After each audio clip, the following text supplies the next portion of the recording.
Hey people, I'm Inko, and today I bring you an inquiry. Have you ever wanted to be Irish? Do you want to live in Ireland? Do you dream of massacring various forms of Irish mythological creatures? If yes, what the fuck? But either way, I bring you Folklore, a JRPG based on Irish myths. Developed by the now defunct Game Republic, best known for their classic title, Little Britain, the video game. The game where you run over gay people, and it was so good it got banned in Germany.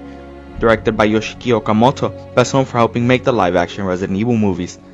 And despite the game releasing in 2007, a copy of it will run you at a cool $60, the same price as a bloated AAA open-world video game with stealth crafting and collectibles, or 3 pretentious walking sim indie games, because I purchased the only cheap copy remaining, but also because the game has never been released in any digital form, including the PSN store.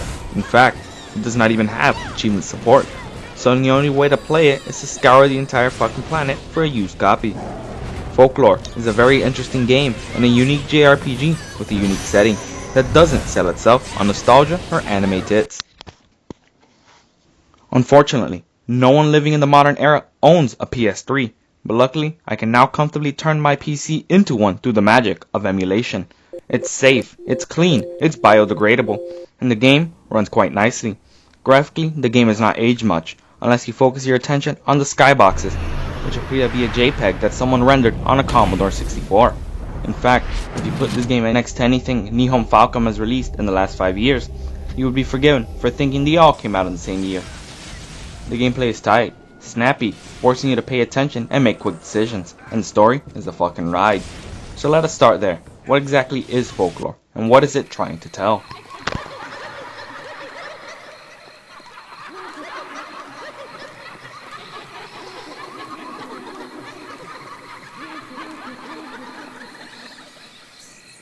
Folklore is about a girl named Ellen who suddenly gets a letter from someone she lost long ago, inviting her to the strange, mysterious town where another dimension built from the subconscious of humans sometimes opens into the real world.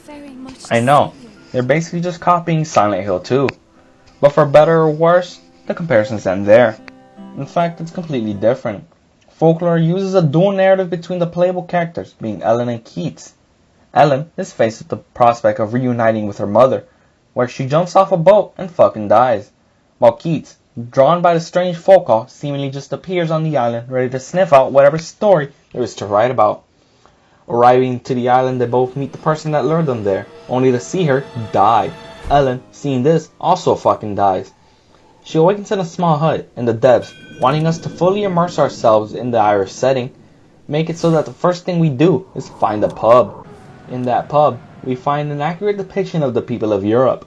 We have the Scottish, the Italian, the Turkish, the French, the German, and the Spanish. It is here that we meet the half-lives, beings who haven't completely died and have apparently been waiting for Ellen all along. One of them in particular being Scarecrow, who helps you find your deceased mother by guiding you to the nether realm through a graveyard outside of the town of Doolin. After reaching there and going under the graveyard, you get a peek at Ellen's underwear and are bestowed the messenger's robe, which allows us to enter the nether realm, but also speak to the dead and unravel the mystery that has haunted Doolin for the past 17 years. And that's mostly how the story goes, told with an assortment of cutscenes that go from fully pre-rendered CGI that's about as good as you can get on a PS3, to normal cutscenes that use the in-game models, or still comic book style cutscenes where Ellen does a stupid fucking face all the time.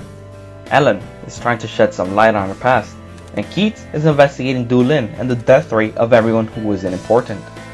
Each one being inexplicably intertwined together. Both storylines run parallel, intersecting at various points, basically making a you can't have one without the other kind of vibe. There's a lot more at play, of course, murder mysteries aside. There's this one dickhead called the Fairy King that acts so kingly, he's obviously a villain. But then there's this invisible guy with a cool design that helps guide Keats. And everyone in the village gets their own development and time in the spotlight, without wasting too much time or detracting from the main stories. Except the Half-Lives, they don't get shit. Ellen and Keats develop throughout the story, Ellen more so, and it helps that she's a likable character and very cute. Something that stood out to me was her voice performance. It is incredible. Her accent adds more to her character, and it bonus points that it's a female character in a JRPG that talks like a human. I sought help on the cliff of Thee. You came.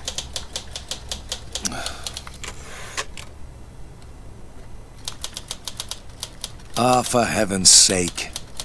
I was just curious. A lady called and asked for help.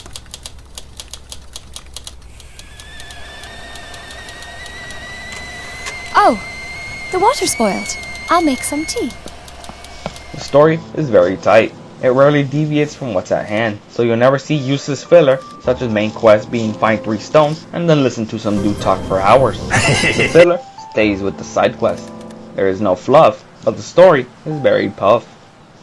For everything we learn on Ellen's side, there will always be something happening on Keith's side that explains that very thing, but not so much as to confuse the player.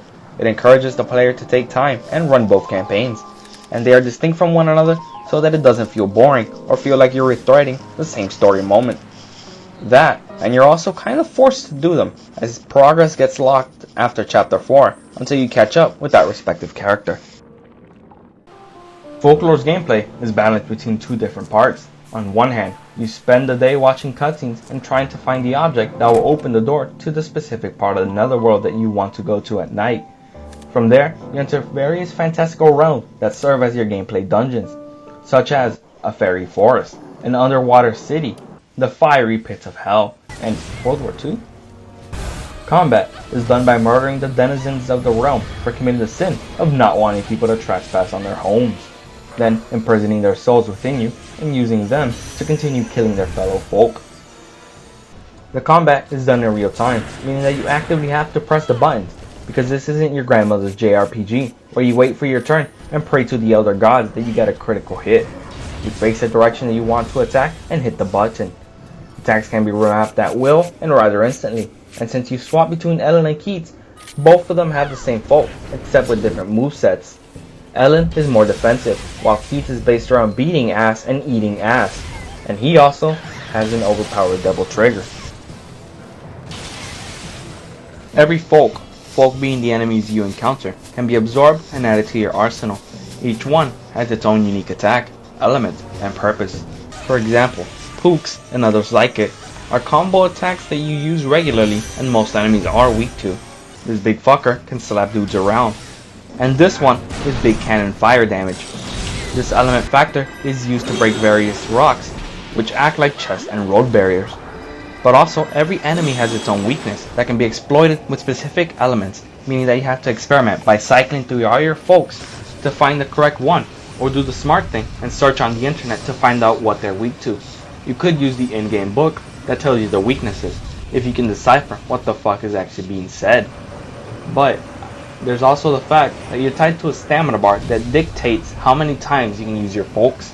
The bigger the attacks, the more stamina they require, which adds another layer of think.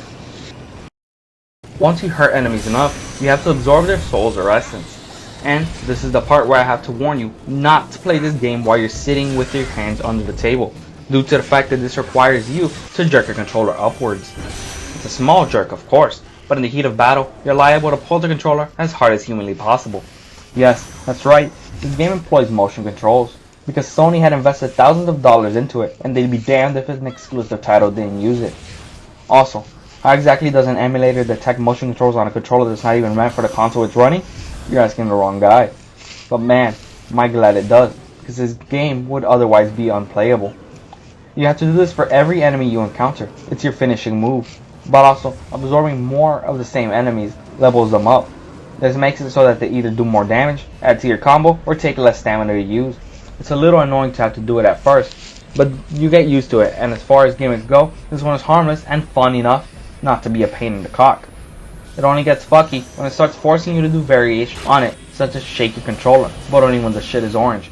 Balance the controller so that the shit remains red, and my personal favorite that can go eat raccoon shit. Wait until it gets red and then pull. And it really gets extra fun when they toss in one of these with a bunch of enemies, because when you're in your suck state, you can be interrupted by other enemies, meaning you have to manually kill stronger enemies, which takes forever to do. Aside from having exploitable weaknesses, enemies have 2 or 3 telegraphed attacks which you have to remember or get hit like a dumb fuck. Boss fights follow this format too, and for the most part they're all really fun and creative, except for this guy who sucks balls and ass. The fights require you to find their weaknesses and spam, and turns the fights half puzzles and half tense battles. You can't manually heal, no, because that would be way too easy. You can only heal by using the life drops, which you get by having luck when killing enemies or breaking stones. There's no auto-saving either, so if you die, have fun reviving from the last checkpoint. However, the game is nice enough so that you don't have to reset your captured folks or your map progress. You can also haul ass to where you died and keep going. Shit's nice. When the combat works, it's a lot of fun, and probably the highlight of the game. If you want more content, there is side quests, which are a bit of a mixed bag since they are mostly go kill these things, but they do help develop the half-lives and how they spend their nights. There's one quest where you have to help the best musician in Dulin fix his saxophone, so you do the menial fetch questing and convince him to play at the pub. But once he does actually arrive at the pub, he realizes that he can't play because he is a skeleton and lacks the ability to extrude air. And I'm like, alright, I guess he is right. Rewards can also vary from useless upgrade items to cute outfits to put on Ellen. The amount of variety and difference between Ellen and Keats, including in the side quests, make it so that you're not playing the game twice, rather seeing the game in a different perspective. Now, it may seem like I'm giving the game a sloppy deep dive with all the praise I've been giving it. Unfortunately, my favorite part of talking about games is coming up, i.e. looking at every little imperfection and nitpicking and exaggerating to the point where I'm just shitting all over the entire game. Remember how I said there was no filler? Well, that's not exactly true. I know, I lied, but suck it up for now. Dual narrative sounds fine and all, except for the fact that it means doing the same dungeon twice with little to no difference. All these dungeons aren't exactly short either. And there's this one fish boss that you have to fight twice that's the worst shit I've ever seen. And each one is more annoying than the last.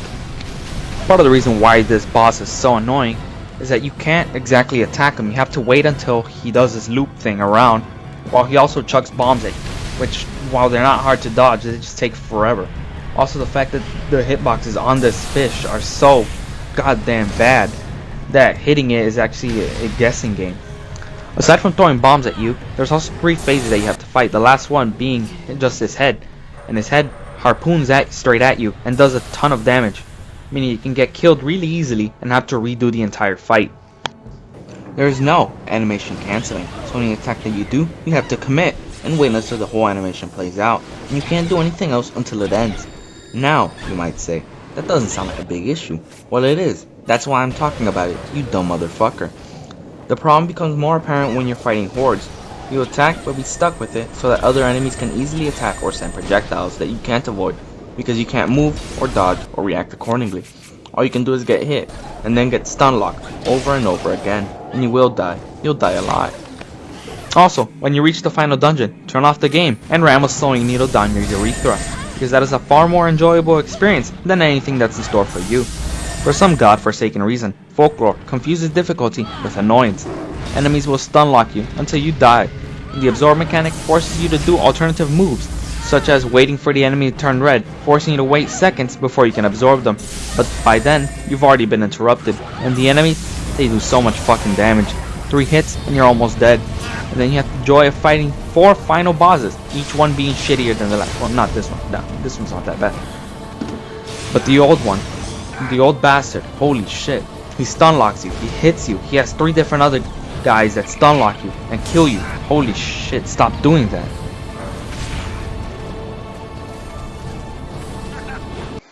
In truth, the final dungeon almost ruined the game for me.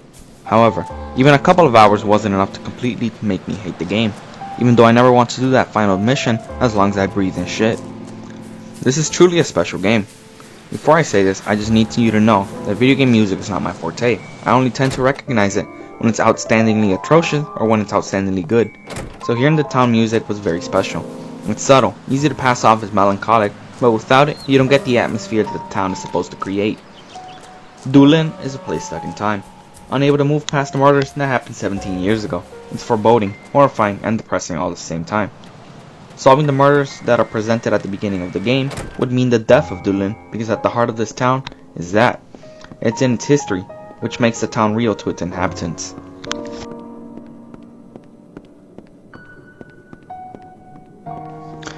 So yes, even though the game has some glaring gameplay flaws and tedious moments, the setting itself makes it a game worth exploring. The story and its characters manage to carry Folklore, and the gameplay is still enjoyable and flexible enough to allow some experimentation. So go on, play it, get an emulator, buy the game, preferably not at $80, because Folklore is very good and a game you can't miss. Hey people, I'm Inko, and I just want to say thank you for sitting through the entire video. That was Folklore, basically. It was a game I played for a whole week, and I thought it was really good, and I wanted to talk about it. Making the video has probably been one of the biggest undertakings I've ever done. It was really hard figuring out how to record, how to emulate it, how to edit the video itself, but it was fun. I had a lot of fun doing so, and I'm gonna have a lot of fun doing another video. So if you enjoyed it, like it, subscribe it, do all that stuff if you want. I'm not gonna force you, but it'd be cool if you did. I'd be grateful for it. And yeah, basically what you're listening to right now is the song that comes on after or during the credits. It's weird. It's actually really out of place, and it's a banger too, so enjoy it. Anyways, thank you anyone who watched, and yeah, I'll see you on the next video, whatever that may be.